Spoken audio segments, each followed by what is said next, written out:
Welcome back to my channel. ഞാൻ ഇന്നൊരു മുട്ടത്തയ്യലിൻ്റെ recipe ആയിട്ടാണ് വന്നത്. വീഡിയോയിലേക്ക് പോകാം. അപ്പോൾ ഞാനിവിടെ തേങ്ങ വറുത്തെടുക്കാൻ വേണ്ടിയിട്ട് ഒരു പാൻ അടുപ്പത്ത് വെച്ചിട്ടുണ്ട്. ഇത് ചൂടായതിന് ശേഷം നമുക്ക് തേങ്ങ ഇതിലേക്ക് ഇട്ട് കൊടുക്കാം. തേങ്ങ ഇവിടെ ചേർത്ത് കൊടുത്തിട്ടുണ്ട്. ഇനി നമുക്കിത് നല്ല ഒന്ന് വറുത്തെടുക്കണേ. അപ്പോൾ വറുക്കുന്നതിന് മുമ്പിട്ട് തന്നെ നമ്മളിതിലേക്ക് വെളുത്തുള്ളി, കൊച്ചുള്ളി അരിഞ്ഞ് ചേർക്കുക. ഒരു തണ്ട് കറിവേപ്പിലയും കൂടെ, പിന്നെ കുറച്ച് മഞ്ഞൾപ്പൊടി എന്നിവ ചേർത്ത് കൊടുക്കുക. ഒരു ടേബിൾ സ്പൂൺ വെളിച്ചെണ്ണയും കൂടെ നമ്മൾ ഇതിലേക്ക് ചേർത്ത് കൊടുക്കേണ്ടതാണ്. അപ്പോൾ ഇതൊന്ന് ഇളക്കി മിക്സ് ചെയ്യുക. അപ്പോൾ ഞാനിവിടെ എണ്ണ ചേർത്ത് കൊടുത്തിട്ടുണ്ട്. വെളിച്ചെണ്ണയാണ് ചേർക്കുന്നത്. നമ്മളെപ്പോഴും തീയലിന് വറുത്തരച്ചുള്ള എന്ത് കറിക്കായാലും നമ്മൾ വെളിച്ചെണ്ണ തന്നെ ഇതിനകത്ത് ചേർത്ത് കൊടുക്കാൻ തീർച്ചയായിട്ടും നിങ്ങൾ ശ്രദ്ധിക്കുക കേട്ടോ. ഓയിൽ, സൺഫ്ലവർ ഓയിൽ അങ്ങനെയുള്ളതൊന്നും ഒഴിച്ചു കൊടുക്കില്ല. അപ്പോൾ നമ്മളിവിടെ വറുത്തെടുത്തിട്ടുണ്ട്. അപ്പോൾ അതാണ്ട് ഈ ഒരു പരുവമാണ് ഇതിൻ്റെ പരുവം. ഇനി ഇതിലേക്ക് നമുക്ക് കുറച്ച് പൊടികളൂടെ ചേർത്ത് കൊടുക്കാം. അപ്പോൾ ഞാനിവിടെ ഒരു ടീസ്പൂൺ മുളക് പൊടി ചേർത്ത് കൊടുത്തിട്ട് നമുക്ക് ഒരു അര ടീസ്പൂൺ അല്ലെങ്കിൽ ഒരു 3/4 ടീസ്പൂൺ മല്ലിപ്പൊടിയും കൂടെ ചേർത്ത് കൊടുത്തിട്ടുണ്ട്.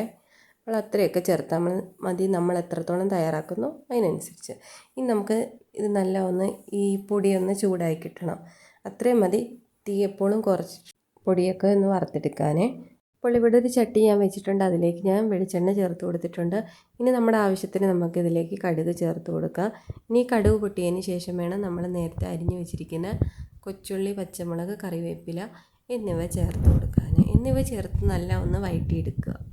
അടിപൊളി ടേസ്റ്റി ആയിട്ടുള്ള ഒരു കറിയാണ്. ചോറിൻ്റെ കൂടെ ആയാലും അപ്പത്തിൻ്റെ കൂടെ ആയാലും എന്തിൻ്റെ കൂടെ ആയാലും ഇത് കഴിക്കാൻ അടിപൊളി ടേസ്റ്റാണ്. ട്രൈ ചെയ്ത് നോക്കാത്തവരുണ്ടെങ്കിൽ എല്ലാവരും ഒന്ന് ട്രൈ ചെയ്ത് നോക്കണേ. അപ്പോൾ സബ്സ്ക്രൈബ് ചെയ്യാത്ത കൂട്ടുകാരുണ്ടെങ്കിൽ ഒന്ന് സബ്സ്ക്രൈബ് ചെയ്യുക. അതേപോലെ നമ്മൾ നേരത്തെ അരച്ച് വെച്ചിരിക്കുന്ന അരപ്പും കൂടി ഇതിലേക്ക് ചേർത്തിട്ടുണ്ട്. ഇനി ഈ അരപ്പൊന്ന് തിളച്ച് വന്നതിന് ശേഷം വേണം എഗ്ഗ് ഇതിലേക്ക് ചേർത്ത് കൊടുക്കാൻ. അപ്പോൾ ഞാൻ ആവശ്യത്തിന് ഉപ്പ് ചേർത്തിട്ടുണ്ട്. പിന്നീട് നമുക്ക് വേണമെങ്കിൽ കുറച്ചും കൂടെ ചേർത്ത് കൊടുത്താൽ മാത്രം മതി. അപ്പോൾ ഈ അരപ്പ് എപ്പോഴും ഒന്ന് കുറുകിയിരിക്കുക. ഒരുപാട് വെള്ളമൊന്നും ചേർക്കേണ്ട. ഒരുപാട് ഗ്രേവി നിങ്ങൾക്ക് ആവശ്യമാണെങ്കിൽ ഒരു തേങ്ങ വരെ നിങ്ങൾക്ക് എടുക്കാൻ പറ്റും. അപ്പോൾ നമ്മൾ ഇത്തിരി ഗരം മസാല പൊടിയും കൂടെ ചേർക്കുന്നുണ്ട്. വേണമെന്നില്ല, വേണമെങ്കിൽ ഒരു ഇത്തിരി ചേർത്ത് കൊടുക്കുക. ഇപ്പം നമ്മുടെ ഗ്രേവി ഇവിടെ തിളച്ച് വന്നിട്ടുണ്ട്. അതിലേക്ക് നമ്മൾ നെടുകെ കീറിയ മുട്ട ഇതിലേക്ക് ചേർത്ത് കൊടുക്കുകയാണ്. നമുക്ക് വേണമെങ്കിൽ അല്ലാതെ എന്താ പറയുക മുഴുവനിടാം, അല്ലെങ്കിൽ ഇതേപോലെ ചെയ്തിടാം, അല്ലെങ്കിൽ ഉടച്ചൊഴിച്ച് വയ്ക്കുക. എങ്ങനെ വേണമെങ്കിലും നമുക്ക് മുട്ട ഇതേപോലെ തയ്യാറാക്കി കഴിക്കാവുന്നതാണ്. എങ്ങനെ വെച്ചാലും അടിപൊളി ടേസ്റ്റാണ്, കിടിലമാണ്. എല്ലാവരും ട്രൈ ചെയ്ത് നോക്കിയിട്ട് ഫീഡ്ബാക്ക് തരിക.